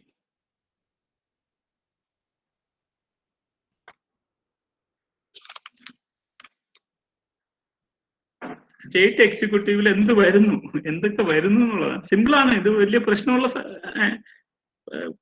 Subject ഒന്നും അല്ല കേട്ടോ. Okay, governor, very good. Governor cabinet അല്ല കേട്ടോ, ക്യാബിനറ്റ് അല്ലേ. ക്യാബിനറ്റും എന്ന് പറയുന്നത് കൗൺസിൽ ഓഫ് മിനിസ്റ്റേഴ്സ് എന്ന് നിങ്ങൾ പറയാവൂ.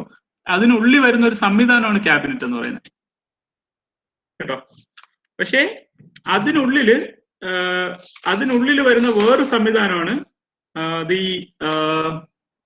Advocate General. That Advocate General is mentioned in article Chief Minister and Advocate General. ഈ Advocate General 165 പറഞ്ഞിട്ടുണ്ട്. 165 Advocate General കുറിച്ച് പറഞ്ഞിട്ടുള്ളത്. അപ്പോ ഒന്ന് നോക്കിയേ. ഓക്കെ, അപ്പോ ഇതാണ് നമ്മൾ ഈ എക്സിക്യൂട്ടീവിൽ പഠിക്കുന്നത്. ഇവരുടെ ഈ എക്സിക്യൂട്ടീവ് പവറിന്റെ ഡിസ്ട്രിബ്യൂഷൻ, സെൻട്രലും സ്റ്റേറ്റും തമ്മിലുള്ള distribution, which is mentioned in another important consisting of governor, council of ministers, chief minister. Okay, very good. അപ്പൊ നിങ്ങൾ ഇതൊക്കെ സിമ്പിൾ ആണ്. ഇതൊന്നും വലിയ കുഴപ്പമുള്ള കാര്യമില്ല. ഒരു പ്രാവശ്യം നമ്മൾ ഓടിച്ചു നോക്കിക്കഴിഞ്ഞാൽ ഇതൊക്കെ നമുക്ക് മനസ്സിലാവും. അപ്പൊ ഞാൻ ഇവിടെ പറഞ്ഞു വന്നൊരു പോയിന്റ് എന്താണെന്ന് വെച്ച് കഴിഞ്ഞാൽ ഇവർക്കുള്ള ഒരു അധികാരമുണ്ട്. That is executive function. ഈ എക്സിക്യൂട്ടീവ്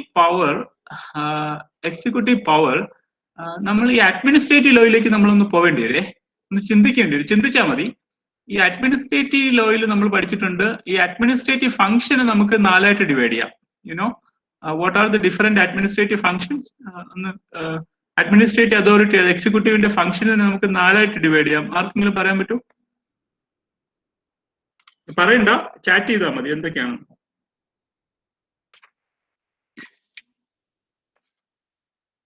അഡ്മിനിസ്ട്രേറ്റീവ് അതോറിറ്റിയുടെ, അഡ്മിനിസ്ട്രേറ്റീവ് ഇൻസ്റ്റിറ്റ്യൂഷന്റെ ഫംഗ്ഷനെ അഡ്മിനിസ്ട്രേറ്റീവ് ലോ അനുസരിച്ച് 4ആയിട്ട് നമുക്ക് ഡിവൈഡ് ചെയ്യാം.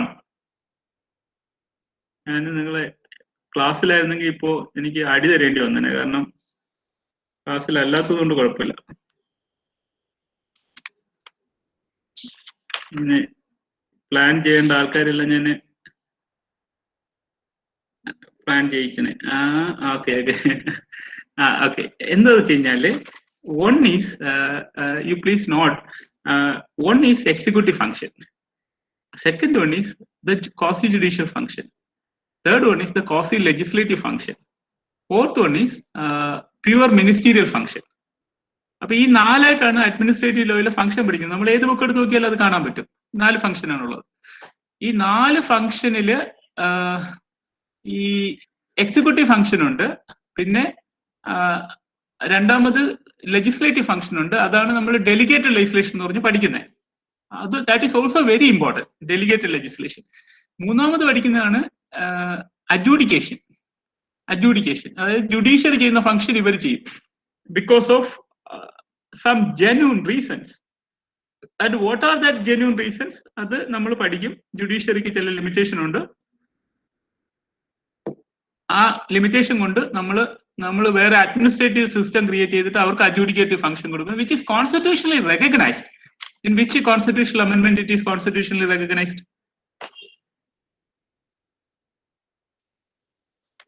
ഏത് കോൺസ്റ്റിറ്റ്യൂഷണൽ അമെന്റ്മെന്റിലാണോ അത് റെക്കഗ്നൈസ് ചെയ്തെന്ന് അറിയാമോ ആർക്കെങ്കിലും? നല്ല ചാറ്റില് ഇട്ടാൽ മതി. അറിയില്ല. ഓക്കെ, അതെന്ന് വെച്ച് കഴിഞ്ഞാല് it is recognised in the 42nd constitutional amendment. It is recognized in the 42nd constitutional amendment, which incorporated a new part in our Indian constitution. It is part 14, capital A, which is incorporated 2 articles in our constitution, article 323 capital A and article 323 capital B, which deals with the establishment of administrative tribunal for service matters and administrative tribunal for other matters. So അതാണ് administrative adjudication എന്ന് പറയുന്നത്. So administrative adjudication is constitutionally recognised. So ഞാൻ മോണ്ടസ്ക്യൂയുടെ പ്രിൻസിപ്പിളിന് എതിരാണോ അല്ലെന്ന് നിങ്ങൾ തീരുമാനിക്കേണ്ടതാണ്. Administrative adjudication is whether it is against the principle of that 42nd constitutional amendment is against the principle of Montesquieu's concept of doctrine of separation of power, which is അത് പ്രവീൺ ഒരു article എഴുതിയിട്ടുണ്ട്. And that article is available in our lgrfvoice.com. നിങ്ങൾക്കും ഈ ടോപ്പിക്കിലേക്ക് article എഴുതാം. പ്രവീണയോ അല്ലെങ്കിൽ അതിന്റെ editors ഉണ്ട്, അവരെ സമീപിച്ചാൽ മതി. ആര്യയോ പ്രവീണയോ ഒക്കെ സമീപിച്ചാൽ മതി. അതിൽ പബ്ലിഷ് ചെയ്യാൻ പറ്റും, നിങ്ങളുടെ പ്രൊഫൈലിൽ വെക്കാനും പറ്റും. അപ്പൊ ഞാൻ പറഞ്ഞു വന്നൊരു പോയിന്റ് എന്ന് വെച്ച് കഴിഞ്ഞാൽ ഈ ടോപ്പിക്കാണ് എഴുതിയിരിക്കുന്നത്. Doctrine of separation of power, USA, Canada, India, അവിടെയുള്ള കാര്യങ്ങളാണ് പറഞ്ഞിരിക്കുന്നത്. അപ്പൊ ഞാൻ പറഞ്ഞു വന്ന പോയിന്റ്, ഈ എക്സിക്യൂട്ടീവിന്റെ ഫംഗ്ഷന് നമുക്ക് 4ആയിട്ട് ഡിവൈഡ് ചെയ്യാം. One is executive, second one is legislative, third one is judicial, and fourth one is the ministerial function, like collection of revenue, imposition of tax, etc. These are the ministerial function. അപ്പോൾ നമ്മൾ ഈ ഒരു പാരാമീറ്ററിൽ നിന്നുകൊണ്ട് വേണം നമ്മൾ ഈ പ്രസിഡന്റിനെ കാണാൻ. Because president is actually the part of union executive. Point number 1. Vice president is actually part of union executive. The council of ministers are part of union executive. Governor is the part of state executive. And the council of ministers of the states are part of state executive. അപ്പൊ ഈ ഒരു parameters വെച്ചുകൊണ്ടാണ് നമ്മൾ ഈ എക്സിക്യൂട്ടീവിനെ കാണേണ്ടത്. അപ്പൊ എക്സിക്യൂട്ടീവിനെ നിങ്ങൾ കാണുമ്പോൾ നിങ്ങൾ ആദ്യമായിട്ട് മനസ്സിലാക്കേണ്ട ഒരു കാര്യം, which is part of state. Where state is define? എവിടെയെങ്കിലും സ്റ്റേറ്റ് ഡിഫൈൻ ചെയ്തിട്ടുണ്ടോ ഇതിനു മുൻപേ? ഇതിനു മുൻപേ സ്റ്റേറ്റ് ഡിഫൈൻ ചെയ്തിട്ടുണ്ടോ? Very good, very good. ഇങ്ങനെ നമുക്ക് ആൻസർ വരണം. അപ്പോഴാണ് നിങ്ങൾക്ക് ഇത് കൊണ്ട് ഗുണം കിട്ടുക. അല്ലെങ്കിൽ പിന്നെ നമുക്കേ ഗുണം കിട്ടുള്ളൂ. കാരണം ഒരിക്കൽ കൂടെ ഇതിങ്ങനെ വായിച്ചും പറഞ്ഞു നിൽക്കുമ്പോൾ നമുക്ക് കുറച്ചും കൂടെ ക്ലാരിറ്റി കിട്ടും. അപ്പോൾ ഞാൻ പറഞ്ഞ പോയിന്റ് എന്ന് വെച്ച് കഴിഞ്ഞാല്, ആർട്ടിക്കിൾ 12ലും ആർട്ടിക്കിൾ 36ലും സ്റ്റേറ്റിനെ ഡിഫൈൻ ചെയ്തിട്ടുണ്ട്. അതിന്റെ പർപ്പസ് ഒക്കെ നിങ്ങൾക്ക് അറിയാം. ഇനി അത് വായിച്ചിട്ടില്ലെങ്കിൽ നിങ്ങൾ ഒന്നും കൂടെ അത് വായിക്കണം. That 2 articles are very very important. എന്തിനെ സംബന്ധിച്ചെന്ന് വെച്ച് കഴിഞ്ഞാൽ fundamental rights and directive principle of state policy.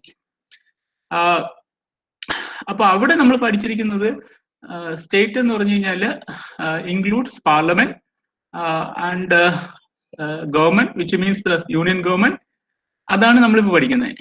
Government എന്നുള്ള വേർഡാണ് യൂസ് ചെയ്യുന്നത്. That government is, we are dealing with that government. And what is that government? That government means the government mentioned in article 52 to article 78. So you please note the article also. The article വെച്ച് തന്നെ നിങ്ങൾ പഠിക്കണം. Article 52 to 78.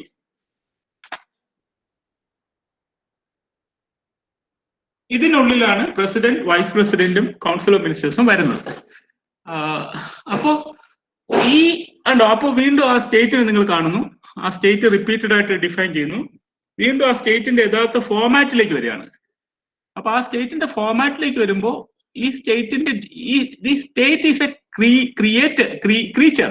The state is the creature created by the people through an instrument or through a book, and that book is the constitutional law. That is fundamentally the most important point. And these particular state and citizens are bound by the constitution. നമ്മൾ ക്രിയേറ്ററും ക്രീച്ചറും എല്ലാം bound by the constitution, because we have some duties mentioned in which part? Simple question alle. Which part? We have some duties which are mentioned in ഏത് പാർട്ടിലോ?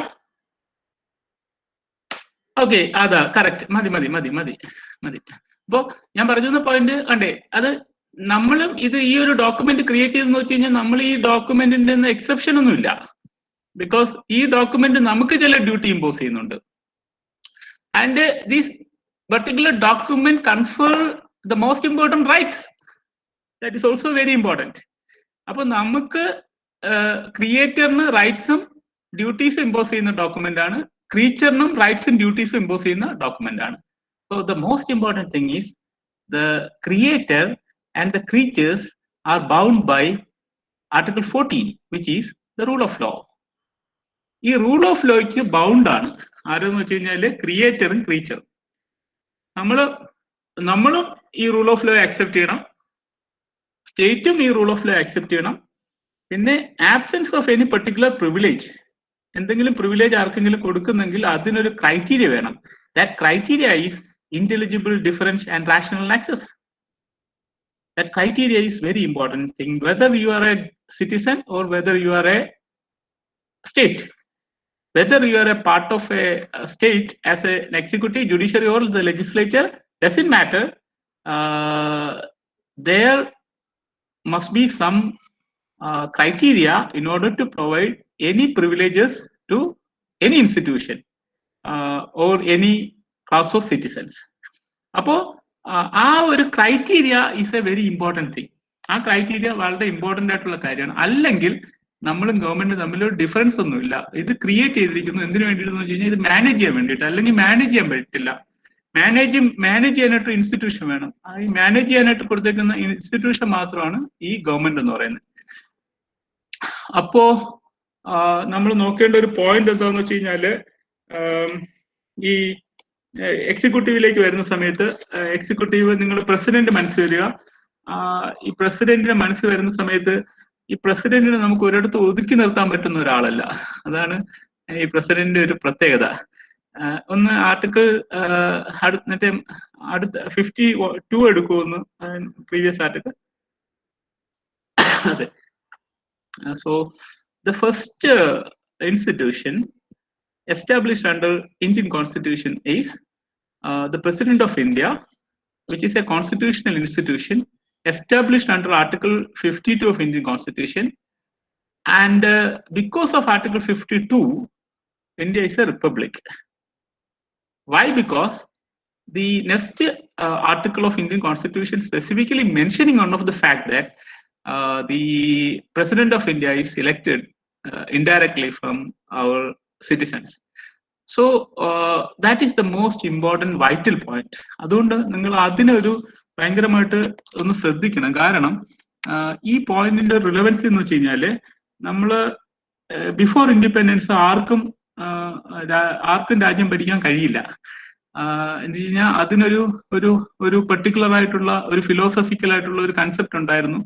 രാജാക്കന്മാർക്കേ രാജ്യം ഭരിക്കാൻ പറ്റത്തുള്ളൂ, പിന്നെ പൂജാരിമാർക്കേ പൂജ ചെയ്യാൻ പറ്റത്തുള്ളൂ, പിന്നെ കുറച്ച് ആൾക്കാർക്ക് മാത്രമേ ഇത് മാനേജ് ചെയ്യാൻ പറ്റുള്ളൂ, അത് കഴിഞ്ഞിട്ടുള്ള ആൾക്കാർക്ക് ചില പെർട്ടിക്കുലർ ജോബ് ചെയ്യാൻ പറ്റത്തുള്ളൂ, പിന്നെ ഇതൊന്നും ചെയ്യാൻ പറ്റാത്ത കുറെ ആൾക്കാരുണ്ട്, അവര് ദേ ആർ കോൾഡ് അൺടച്ചബിൾസ്. ഈ ഒരു സിസ്റ്റത്തിൽ നിന്നാണ് നമ്മൾ ഒരു പുതിയ സിസ്റ്റത്തിലേക്ക് വരുന്നത്. ഈ പുതിയ സിസ്റ്റത്തിലേക്ക് വരുന്ന സമയത്ത് the most important point as far as Indian Constitution is concerned, and this particular article is concerned, which has a direct relationship between the preamble of the Constitution, which is the republican nature of the government. Republic എന്ന് പറഞ്ഞു കഴിഞ്ഞാൽ ആൾക്കാരിൽ നിന്നുള്ളതാണ്. Republic എന്ന് പറഞ്ഞു കഴിഞ്ഞാൽ ഇത് ജനങ്ങളാണ് ഭരിക്കുന്നത്, അല്ലാതെ we have no king or we have no kingdom. കിങ്ങും കിങ്ഡം കൺസെപ്റ്റ് നമ്മുടെ രാജ്യത്ത് അവൈലബിൾ അല്ല. അതാണ് റിപ്പബ്ലിക്കിന്റെ ഏറ്റവും വലിയ പ്രത്യേകത. ഫോർ എക്സാമ്പിൾ, ഈ ഡെമോക്രാറ്റിക് ആയിട്ടുള്ള എല്ലാ രാജ്യങ്ങളും റിപ്പബ്ലിക് ആവണമെന്നില്ല. അവിടെ രാജാവിനെ റെക്കഗ്നൈസ് ചെയ്ത് കഴിഞ്ഞാൽ അത് റിപ്പബ്ലിക് ആവണമെന്നില്ല. പക്ഷെ ജനങ്ങളെ റെക്കഗ്നൈസ് ചെയ്യുന്ന രാജ്യമാണ് റിപ്പബ്ലിക് ആവുക. അങ്ങനെ ജനങ്ങളെ റെക്കഗ്നൈസ് ചെയ്യുന്ന ആൾക്കാരെ റിപ്പബ്ലിക് എന്ന് നമ്മൾ പറയും. രാജ്യത്തെ റിപ്പബ്ലിക് എന്ന് പറയും. നമുക്ക് പ്രൗഡോടുകൂടി പറയാൻ പറ്റുന്ന ഒരു കാര്യമാണ്.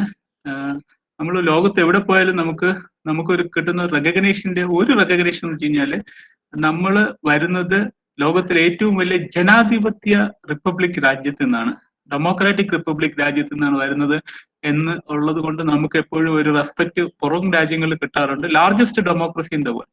അപ്പൊ റിപ്പബ്ലിക് എന്ന് പറഞ്ഞു കഴിഞ്ഞാൽ ഈ കൺസെപ്റ്റ് ഒരു പുതിയ കൺസെപ്റ്റ് അല്ല. ഇപ്പൊ യേശുവിന്, ജീസസ് ക്രൈസ്റ്റിന് മുൻപേ ഈ കൺസെപ്റ്റ് ഉണ്ട്. അന്ന് റോമൻ റിപ്പബ്ലിക് ആയിരുന്നു. അപ്പൊ റോമൻ റിപ്പബ്ലിക് ആയിരുന്നു. അപ്പൊ ഈ റോമൻ റിപ്പബ്ലിക് അതിനു മുമ്പുള്ള ആളാണ് പ്ലേറ്റോ എഴുതിയ ഒരു ബുക്കിന്റെ പേരാണ് റിപ്പബ്ലിക്. അപ്പൊ ഈ റിപ്പബ്ലിക് എന്ന് പറഞ്ഞു കഴിഞ്ഞാൽ ആക്ച്വലി എന്താന്ന് വെച്ച് കഴിഞ്ഞാല് ഈ ജനങ്ങളിൽ നിന്ന് ഒരാള് നമ്മൾ ഭരിക്കാൻ പറ്റുന്ന ആളായിട്ട് മാറും. Irrespective of his religion, irrespective of his caste, irrespective of his gender, irrespective of his place of birth, or irrespective of any particular criteria. That is the most important things, because which is one of the fundamental principle laid down in Article 15 of Indian Constitution. Article 15 പറഞ്ഞേക്കുന്ന ഒരു വളരെ important ആയിട്ടുള്ള ഒരു point ആണ് അത്. ഇത്തരത്തിലുള്ള ഒരു ഡിസ്ക്രിമിനേഷനും ഒരു ജനാധിപത്യ റിപ്പബ്ലിക്കൻ രാജ്യത്തിൽ ഉണ്ടാവില്ല. ഇത്തരത്തിലുള്ള ഡിസ്ക്രിമിനേഷൻ ഇങ്ങനെ അല്ലാത്ത ഒരു രാജ്യത്ത് ഉണ്ടാവും. That is the fundamental difference between അതെ അപ്പോ അതാണ്, that is a fundamental difference between India before 1947 and after 1947. ഒരു സിമ്പിൾ ഉദാഹരണം പറയാം. For example, K R Narayanan university കോളേജിൽ നിന്നാണ് പഠിച്ചത്. പക്ഷേ കെ ആർ നാരായണൻ അന്ന് രാജാവിന്റെ അടുത്ത് പോയിട്ട് പറഞ്ഞു, എനിക്ക് സാധാരണ യൂണിവേഴ്സിറ്റി കോളേജിൽ നിന്ന് പഠിച്ചിറങ്ങുന്നവർക്ക് അവിടെ തന്നെ റാങ്ക് കിട്ടി കക്ഷിക്ക്.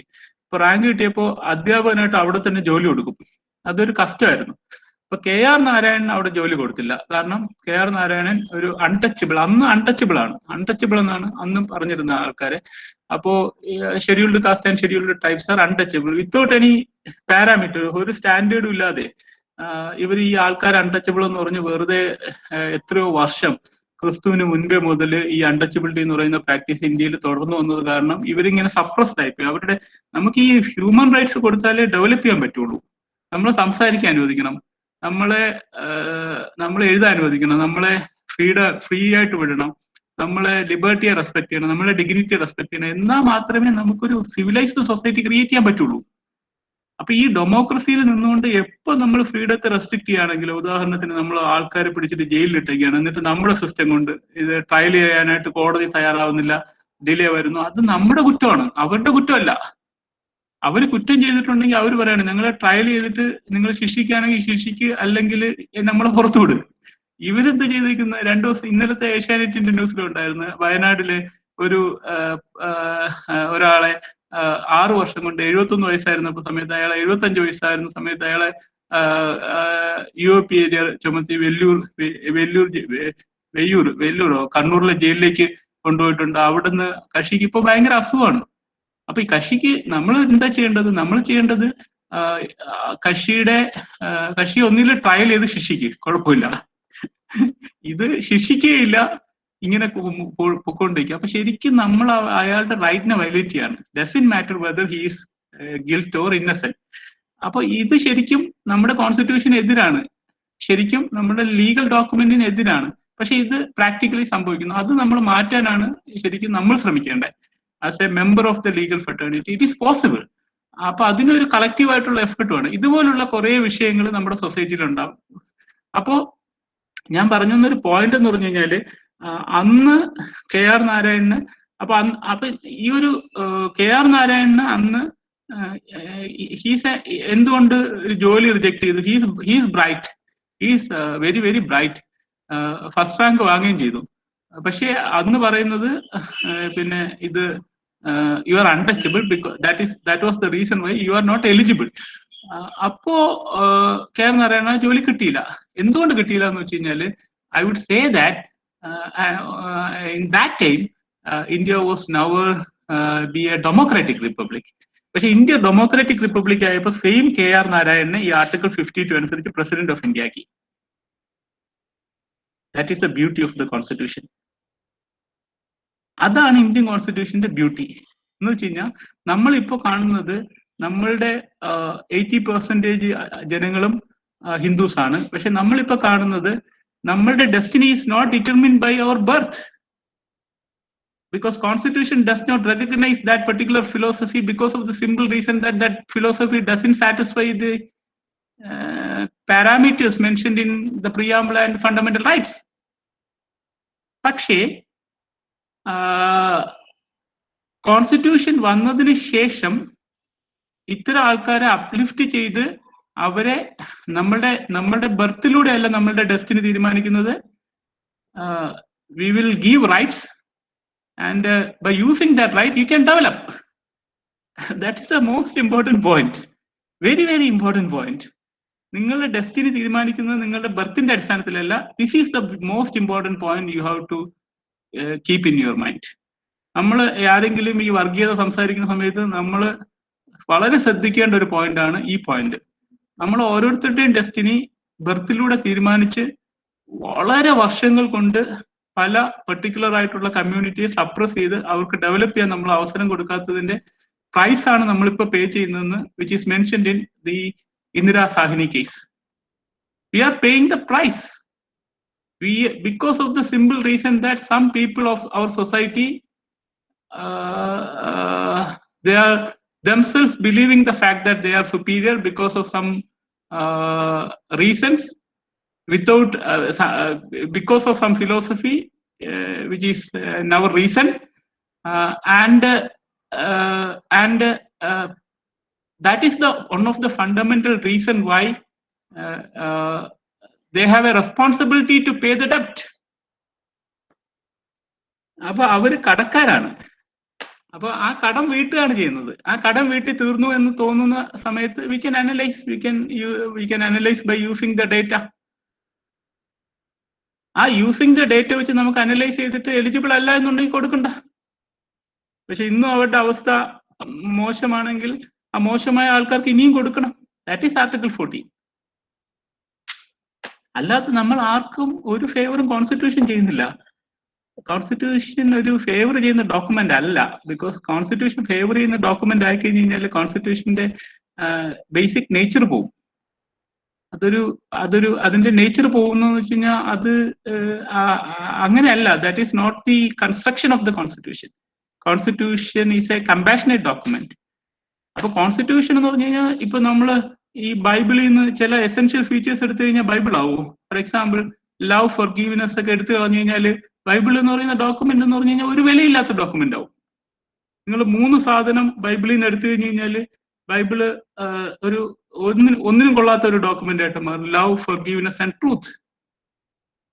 ഇതേ സെയിം സാധനം തന്നെ ഖുറാനിൽ നിന്ന് എടുത്തു കളഞ്ഞാലും ഖുറാൻ ഒരു വർത്ത്ലെസ് ഡോക്യുമെന്റ് ആവും. അതുപോലുള്ള ചെറിയ ബേസിക് കൺസെപ്റ്റ് ആണ് ഇന്ത്യൻ കോൺസ്റ്റിറ്റ്യൂഷനിൽ. അതിനെ നമുക്ക് റീപ്ലേസ് ചെയ്യാൻ കഴിയില്ല. The nature of the constitution cannot be replaced. അപ്പോ that is the most important thing. അപ്പോ നമ്മളൊരു റീസൺ ഇല്ലാതെ ചില കൺസെപ്റ്റുകൾ കൊണ്ടുവന്ന് സുപ്പീരിയോറിറ്റി തെളിയിക്കാൻ വേണ്ടിയിട്ട് ഈ സപ്രസ് ചെയ്തതിന് നമ്മൾ പേ ചെയ്യുന്ന ഡെപ്റ്റ് ആണ് ഇപ്പൊ ചെയ്തതെന്നുള്ള കാര്യമാണ് പറഞ്ഞേക്കുന്നത്. ആൻഡ് ഞാൻ ഈ 52-ന്റെ റിപ്പബ്ലിക്കിന്റെ കാര്യമൊന്നും അത് പറഞ്ഞു എന്നേ ഉള്ളൂ. പക്ഷെ അതിനോടൊപ്പം എനിക്ക് I can mention one of the famous Supreme Court judgment also, which is delivered by the Honorable Supreme Court in 2002, N. Adityan versus Travancore Devasam Board. Because in N. Adityan versus Travancore Devasam Board case, the Honorable Supreme Court held that even a person from a lower caste, he can be a priest.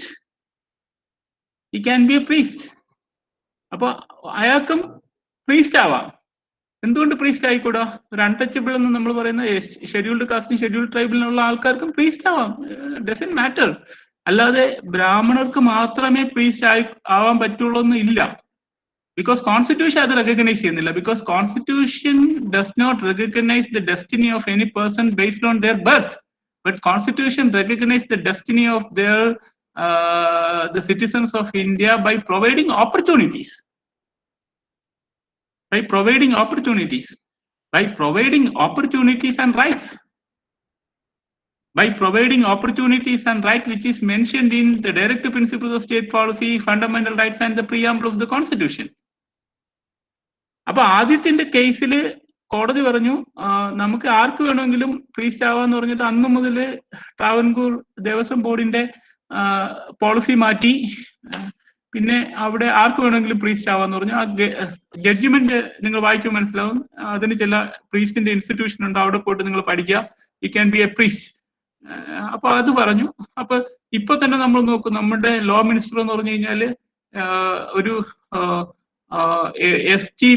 SC വിഭാഗത്തിൽപ്പെട്ട ഒരാളാണ് നമ്മുടെ law minister. അത് എങ്ങനെ സാധ്യമായി? Because of only one genuine reason, because India is a democratic republic. India is absolutely a democratic republic. ഈ democratic republic അല്ലെങ്കിൽ പറ്റില്ല. ഇപ്പൊ അന്നത്തെ ആൾക്കാർ പറയും നിങ്ങളൊന്നും എലിജിബിൾ അല്ല, ഓടിക്കൊള്ളാൻ പറയും.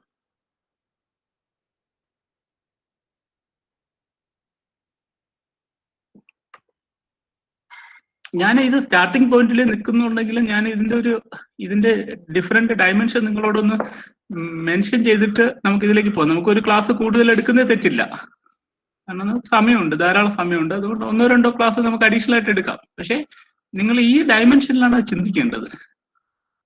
ഈ കോൺസ്റ്റിറ്റ്യൂഷൻ എന്ന് പറയുന്നത് നമ്മുടെ ഫിലോസഫി ആയിട്ട് മാറണം. It is a way of life of all citizen of India. അങ്ങനെ നമ്മൾ കൊണ്ടുവന്നു കഴിഞ്ഞാൽ നമുക്കൊരു മീനിങ് ഫുൾ ലൈഫ് ലീഡ് ചെയ്യാൻ പറ്റും, without the support of any religion, without the support of any other philosophy, and without support of any other political or economic or other religious philosophies. ഇപ്പൊ നമുക്ക് ജീവിക്കണമെന്നുണ്ടെങ്കിൽ നമുക്ക് ബൈബിളിന്റെ ആവശ്യമൊന്നുമില്ല. ബൈബിള് നോക്കുന്നതുകൊണ്ട് തെറ്റൊന്നുമില്ല, പക്ഷെ ബൈബിളിന്റെ ആവശ്യമില്ല, ഖുർആന്റെ ആവശ്യമില്ല, ഹിന്ദു ഫിലോസഫിയുടെ ഒന്നും ആവശ്യമില്ല. നമ്മൾ കോൺസ്റ്റിറ്റ്യൂഷൻ പറഞ്ഞേക്കുന്ന നോംസിന്റെ മീനിങ് മനസ്സിലാക്കിയാൽ മതി. What is equality, what is freedom, and what is life and liberty?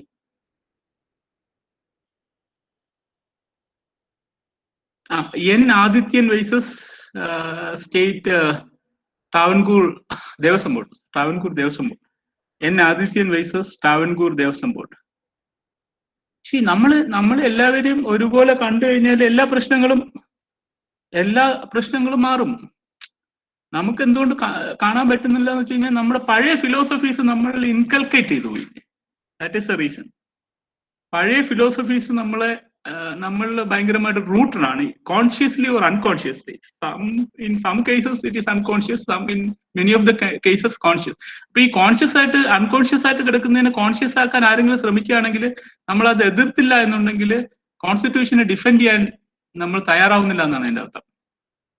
അപ്പൊ കോൺസ്റ്റിറ്റ്യൂഷൻ മനസ്സിലാക്കിയിട്ട് കോൺസ്റ്റിറ്റ്യൂഷൻ ഫിലോസഫിയെ പ്രൊട്ടക്ട് ചെയ്യുകയും ഡിഫെൻഡ് ചെയ്യുകയും ചെയ്യേണ്ട ഒരു ഉത്തരവാദിത്വം സിറ്റിസൺസിനുണ്ട്, നമുക്ക് കൂടുതലുണ്ട്. Because we are part and parcel of these legal fraternity. അപ്പൊ ഈ കോൺസ്റ്റിറ്റ്യൂഷൻ ഫിലോസഫി എന്താണ് എന്ന് നമ്മൾ കൃത്യമായിട്ട് മനസ്സിലാക്കിയതിനു ശേഷം അതിനെ നമ്മൾ പ്രീച്ച് ചെയ്യുക എന്നുള്ളതാണ്. That is also one of the fundamental duty of each and every citizen of India, because of the simple reason that the constitution is a compassionate document and the constitution is a living law. നമ്മൾ ജീവിക്കുന്നു, അതും ജീവിക്കുന്നു. അത് dead ആയി കഴിഞ്ഞാൽ നമ്മളും dead ആവും.